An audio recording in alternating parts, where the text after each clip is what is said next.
All right, so we're going to do a couple more 30-point question examples in this video. Let's go over the cross-reference questions, give you a few more examples of those. So a lot of times what they'll do is they'll ask you for things that the two verses have in common, and that's basically what a cross-reference two-part question usually consists of, and we'll show you an example here. So question 13 is a cross-reference two-part question worth 30 points. Question: James chapter 1 verse 14 says, "Drawn away of what?" And James chapter 1 verse 15 says, "What hath conceived?" Read one. But every man is tempted when he's drawn his own mission enticed. Then one else hath conceived. It brings forth sin. And sin, when it's finished, brings forth death. That is correct.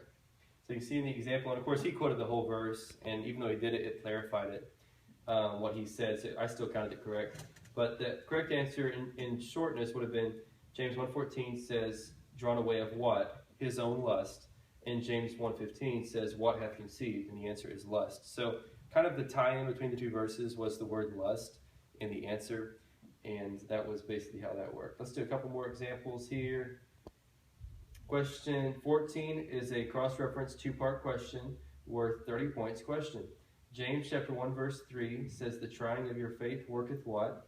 And James chapter 1 verse 4 says, "What?"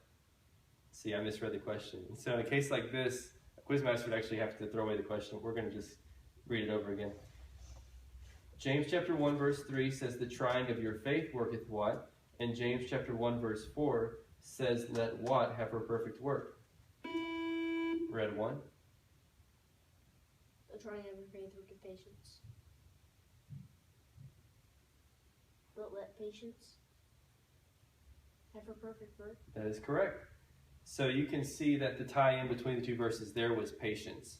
And once again, he clarified what he answered the question, "The trying of your faith worketh what?" And he said, "The trying of your faith worketh patience." And then says, "Let what have her perfect work? Let patience have her perfect work." Now these are like the hardest type questions. The cross-references are always the toughest ones. So if you don't get this at first, don't feel too bad. But that's basically how they work, is they have a tie-in between the answer between the two verses, or they have a tie-in in the question between the two verses. Let's give you one more example here.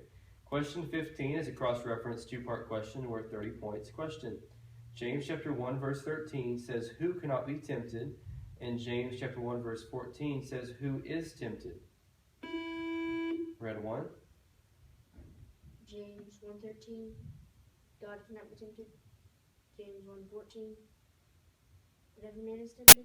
That is correct. And we're going to do a couple more examples here. The quotation type question, like I said, they're the really long ones, usually in the 30s. So let's do a practice quotation question.